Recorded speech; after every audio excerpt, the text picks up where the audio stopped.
Welcome. This is going to be our lecture video for April 27th. We're going to be talking about how to express multiple solutions to inverse trig problems today. Let's go ahead and get started with a factoring problem. So some of these problems today might involve a little bit of factoring, so I figured it would be good to review factoring by grouping. How do we know we need to be doing factoring by grouping? Well, our quadratic here is in standard form, it's fully simplified, and we can't get rid of this a value. So what we do is we take the a value and the c value and we multiply them off to the side, so 10 times 15, and we get 150. All right, now we're looking for two numbers that still multiply to be 150. It's not going to be 10 and 15 because those add up to 25. We need these two numbers to add up to 31. So an idea, if this is difficult to find, is go to y equals in your calculator and do 150 divided by x as its own line, and then go to the table and scroll through, and you'll be able to see different pairs that multiply to be 150, and I see it right away, 6 and 25. So 6 times 25 also multiplies to be 150. But it also adds to be 31. Now I want to split up this 31. I'm going to put the 25 on the left, the 6 on the right, because 25 and 10 have a common factor, 6 and 15 have a common factor. So this becomes 10x squared plus 25x plus 6x plus 15. Notice if I combine like terms, I would go right back to this equation. But now, if I add in these parentheses, and I'm allowed to just add in parentheses wherever I want, I can take out the greatest common factor of each group. In the first group, it would be a 5x, leaving behind a 2x plus 5. And in the second group, it would be a 3, leaving behind a 2x plus 5.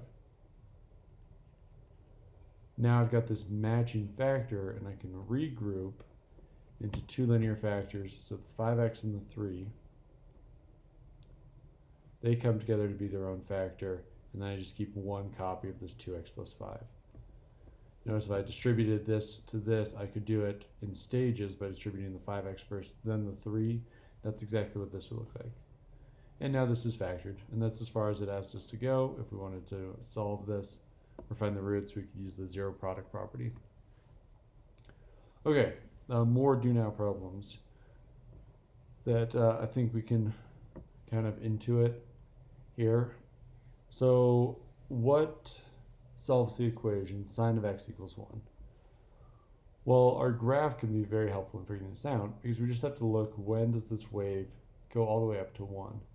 One thing we could do is add in a horizontal dotted line at 1 like this, and then just see when our graph touches that line. The first time I see is right here at 1/2 pi. So 1/2 pi is all the same as pi over 2. So when x equals pi over 2. But if I look over here, I also see negative 3 pi over 2. And if I drew this curve a little bit further, I would see it hits again at, that would be, this is 4 pi over 2, so 5 pi over 2. How do I represent that? Well, what is this space here? How far is it between solutions? If each box is a half of a pi, and this is 4 boxes, then this must be 2 pi units long. So these solutions are going to happen every 2 pi units on our graph. So what I can do is in my solution here say x equals pi over 2 plus 2 pi n. All right, so this is multiples of 2 pi. This is what that means. Multiples of 2 pi. And n is an integer. And that includes the negatives. So if I put a negative 1 in here, then I go to this solution, and then I back up one multiple of 2 pi, and I would get this solution. If I put a 2 in here, then I would go 2 solutions forward and get another solution. All right, and this makes sense when we look at our unit circle. When is sine of x equal to 1? Well, that's asking when the opposite over hypotenuse is equal to 1. And that's only going to happen when the opposite is equal to 1. And that happens right here and only right here. And then to get to another solution, you have to complete another full revolution. A full revolution is 2 pi radians. So our terminal side will hit that point once per revolution. At that point, sine of x will be equal to 1. This is how we express it. All right, cosine of x. So that wave is a little bit different. The cosine wave starts at a maximum. So we get a solution right off the bat, right here at 0. The next time we get a solution is at 2 pi, and then at 4 pi, and then at 6 pi, and so on. So we say here's x equals 2 pi n. So it's really 0 plus 2 pi n. We don't have to write the 0 plus. And that will give us all of our solutions for when cosine of x is equal to 1. All right, when we say n is an integer, I don't need an s there. When n is an integer, one way we can abbreviate that is to say n is an element of this set of integers, n-e-z, with a funny looking e and a double struck z. Let's see, it looks like a C with just like an extra arm. Okay. All right, let's see if we're getting this. Now the number's changed a little bit. We've got a -1 here. When is sine of x equal to -1? Well, let's just find the first time, which is 3 pi over 2. And then you just say plus 2 pi n. Cosine, maybe we can use the unit circle to figure that one out. So for cosine, the adjacent over the hypotenuse has to be equal to -1. So the adjacent needs to be -1, and that's only going to happen right here at pi. So this one's going to be pi plus 2 pi n. All right, and we wrote it on the previous slide, so we're covered, but we can write it again. N is an element of the integers. All right, can we do it for when sine is equal to 0? So this one's a little bit different. We have 2 opportunities on the unit circle for sine of x to be equal to 0. Opposite over hypotenuse being equal to 0. All we need is the opposite to be equal to 0, and that happens at 0 degrees and at pi.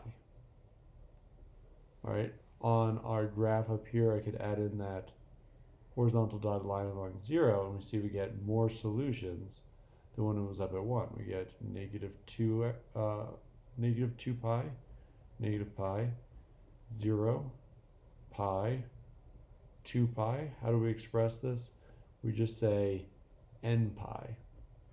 So it's happening much more frequently, 0 plus n pi, twice as frequent. All right, when is cosine equal to 0? Well, that's going to happen at the other 2, at pi over 2, and 3 pi over 2.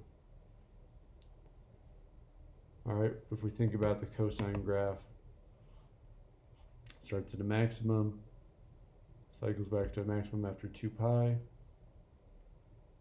Here's when it's equal to 0, at pi over 2 and 3 pi over 2. And it will happen again right here, which is that same distance away. It will happen back here. This distance right here is pi units. So we just say the first time it happens, pi over 2, plus pi n. Also, I like putting the n at the end. I'm going to switch this for pi n. All right, and then tangent is going to follow, let's see, opposite over adjacent. It's going to follow sine because they need the opposite to be equal to 0. So tangent's also going to be pi n. All right, opposite over adjacent. If the opposite is equal to 0, then tangent will also equal 0. Okay, so these are good ones to memorize because they're kind of special cases.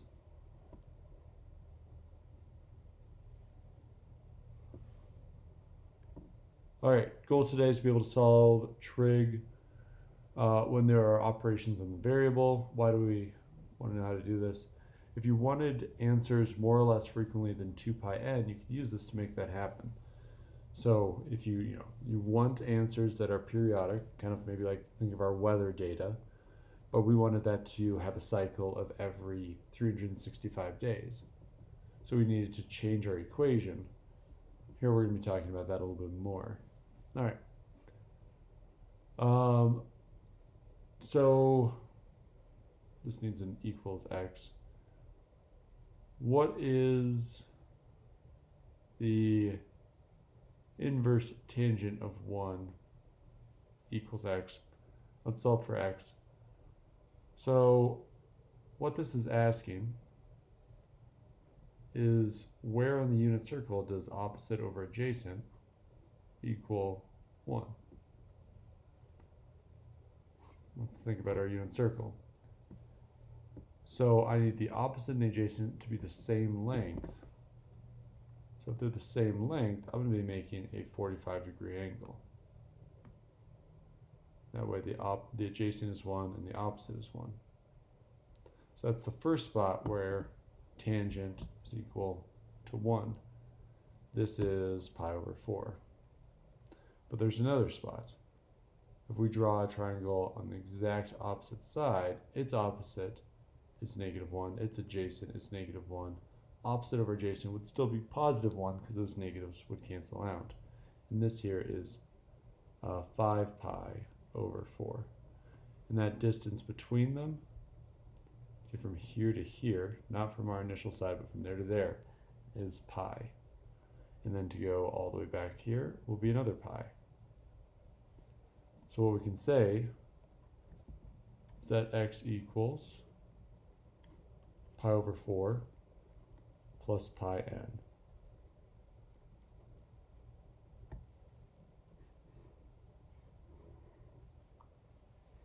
Maybe label this a little bit more. This side was our opposite. This side was our adjacent.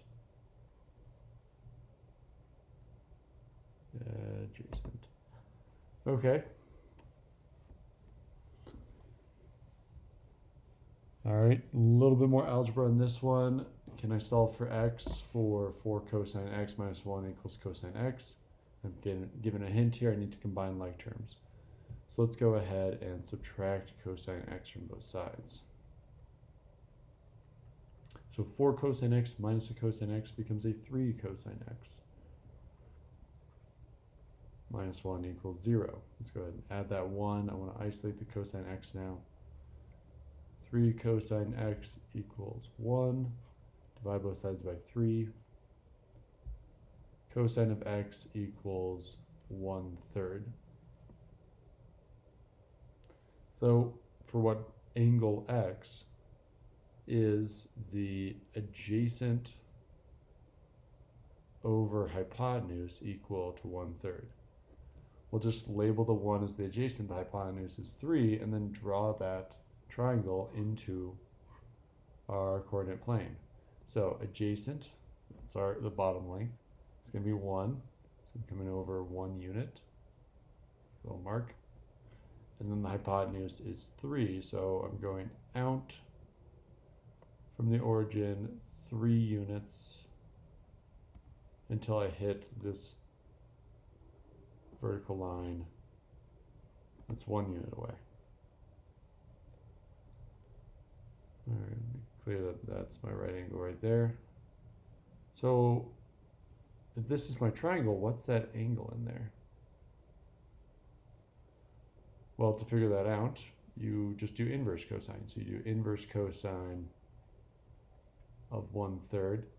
And because I know this isn't going to be like a convenient angle, I'm going to do it in degree mode. So I hit mode on my calculator, flip it over to degree mode, do the inverse cosine of 1/3, and I get 70.5 degrees. So right in there is a 70.5 degree angle. All right, now that I found this one angle that gives me an adjacent over hypotenuse of 1/3, if I keep rotating 2 pi on that angle, I'll keep finding more solutions. Well, actually, we're doing it in degrees. So if I keep rotating 360 degrees on that angle, I'll keep coming back to this terminal side where the adjacent over hypotenuse is equal to 1/3. So for one of my solutions, I can say x is equal to 70.5 degrees plus 360 degrees n, where n is an element of the integers. But there's another spot. All right, I could have also hit this vertical line by going down. All right, going down it only flips the sign of the opposite. The adjacent would still be positive, and the hypotenuse is always positive. So what's this angle?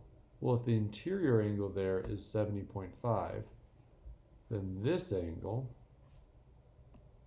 in here is 360 minus 70.5, and I get 289.5 degrees.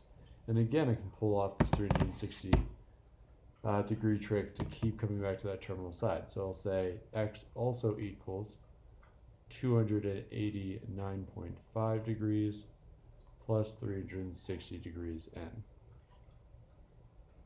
And this is what our answers are going to start looking like. So when things were evenly spaced by pi, we could just write it as a single line. These two angles are not pi apart, so we have to write it as two separate solutions, each with a plus 360 degrees n or a plus 2 pi n. And then somewhere sneak in this n as an element of the integers. Okay, let's just keep practicing this.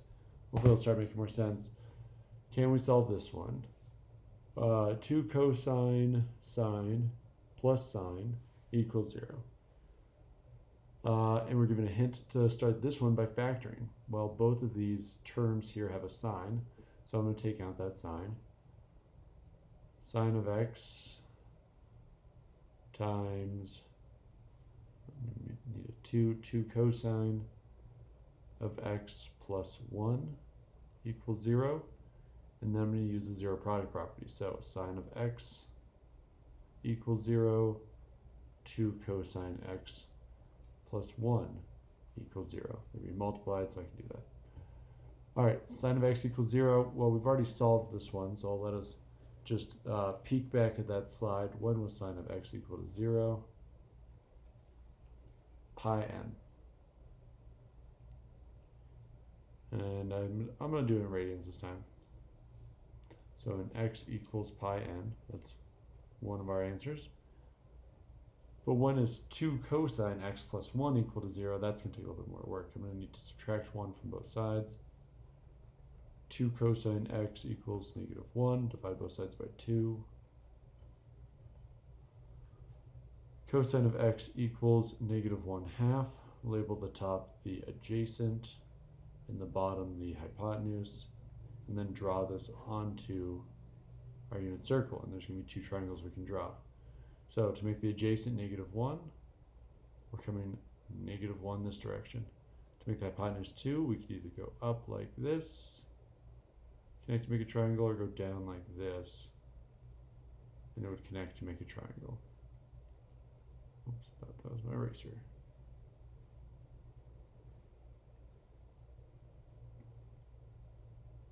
All right.